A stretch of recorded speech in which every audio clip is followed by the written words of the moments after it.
afternoon, Female Initiative followers and subscribers. Sorry I wasn't here last week.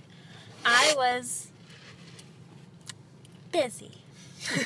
Our question this week is from Trevor.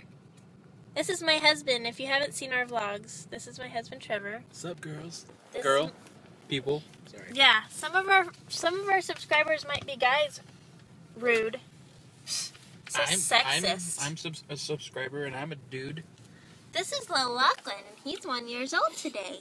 1 year old. He's how do you say that? 1 year old? He's 12 months. He's 12 months today.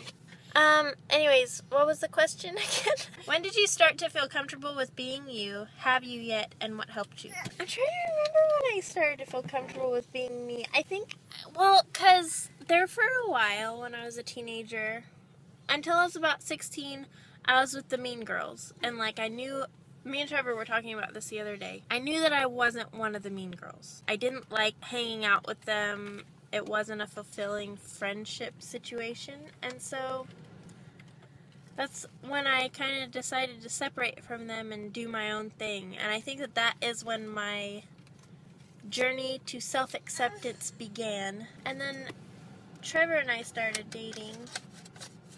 And I just remember him being so comfortable, seemingly comfortable with himself and his personality. And, he had no problem being goofy in front of people. And, I don't know, no problem showing off his personality to a certain extent. That kind of told me, okay, he's himself and he has friends. Maybe it's okay for me to be myself. And then I think when I was probably 19, that was kind of when things really started happening for me. To be okay, this is me and people can like it or not, basically.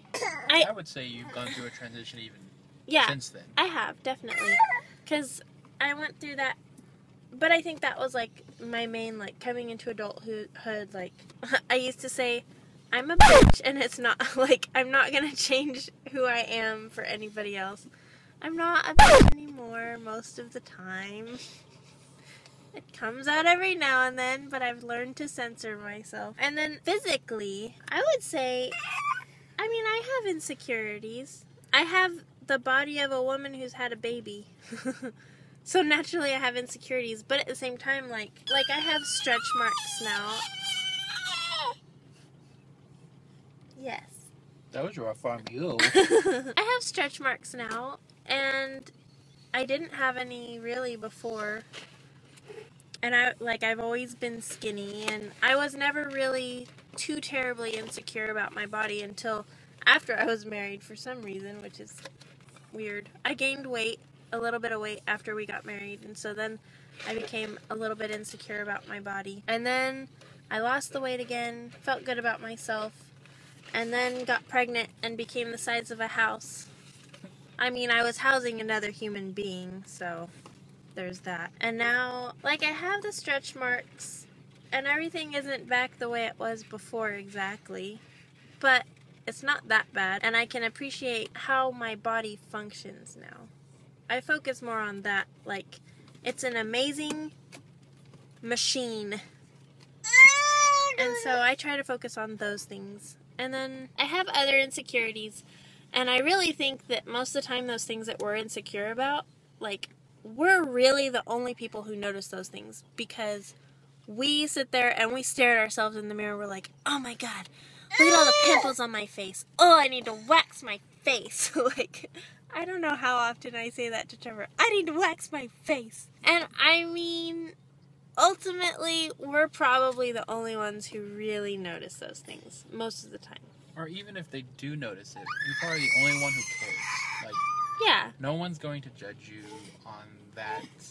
And if someone is judging you, or you feel like they're judging you, you do not want that kind of person in your life anyways. That's I guess that's the conclusion I came to when I was 16. If you're going to judge me because of how I am, then I don't need you. And ultimately, I think that's the conclusion a lot of people eventually have to come to. It's like TARYN said in her video, she eventually just stopped caring what other people thought. And that's when she started thriving. Yeah. So when you learn to love yourself and accept yourself how you are, then you will start making progress. There's a really good documentary called Hungry for Change. You don't have to go watch it if you don't want to, but it's good. So, yeah, it won't be a waste of time. They said that anytime there is something about yourself that you want to change, you want to look a certain way, you want to feel a certain way, whatever it is, in order to get to that point, you have to love yourself as you are right now and accept yourself, accept your personality, accept your body, accept your hair, accept your skin, accept every part of yourself, and then you can make progress. Once I began to accept myself physically and emotionally and as a person, then I've been able to become happier with myself and with my family, and I think that ultimately it's benefited all of us. Yeah, I would say so. I like to say that Megan started out as an awkward little girl, not knowing what to do, homeschool, Only child. I was very and then you were awkward. thrust into this environment where you saw a certain way people acted, and so you kind of mimicked those things, and then as time went on, you saw how self-destructive it was, and then you grew up. And those girls are all still a mess. And now you have this sense of appreciation because you've seen that side of the coin, and so now you're the opposite. You're an advocate for women. You want women to feel comfortable in their own skin. That's what you were saying. Yeah. The other day. Yeah, Trevor and I were talking about the last video I did and how I was with the mean girls, and now I'm an advocate for women. Hopefully that answers the question. Yeah, hopefully. I guess that's my video for today. Sorry it's up late. Thanks for watching Female Initiative. Like, subscribe, and share.